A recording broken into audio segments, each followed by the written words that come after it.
From electrical department. आज थोडंसं वेगळं बघतोय आपण. लाईट्स इलेक्ट्रिकलचाच पार्ट आहे आपल्या. ह्या लाईट काय असतात, कशा आपण बघतो. ॲक्च्युली ही HMI लाईट आहे, पण आपण जे म्हणतो की इलेक्ट्रिकलचं इनोव्हेशन झालं, LED आल्या, काय झालं, तर ही लाईट मी तुम्हाला दाखवतो. HMI ही लाईट 3000 किलोवॅटची असते. 3000 वॅट म्हणजे 3 किलोवॅटची. 3000 वॅट लागत होते पहिले याला. यासाठी काय होतं, तर जनरेटर लागायचा. आता मी शूटिंग फील्डवरती आलेलो आहे. या लाईटसाठी जनरेटर लागायचा, बुस्टर लागायचा. आणि एवढं सगळं करण्यात जो पैसे लावतो पिक्चरला, म्हणजे खूप जास्त पैशांचं वेस्ट होत होता.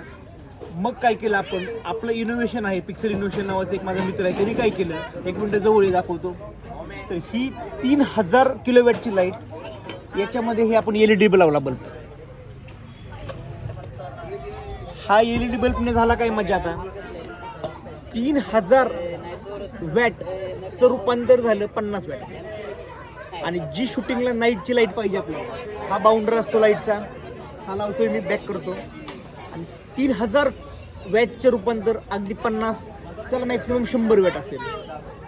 तर आपले इलेक्ट्रिकल इंजिनियर मी आहे किंवा माझे मित्र आहेत, तर आम्ही काय करतोय, तर अशा ज्या शूटिंगच्या मोठ्या मोठ्या लाईट्स आहेत त्याचं रूपांतर बारीकमध्ये करतोय. सो ही माझी लाईट, माझं पहिलं प्रेम. आणि ही लाईट आहे HMI लाईट. आणि आपण हा व्हिडिओ थांबूया. So thank you very much and all the very best.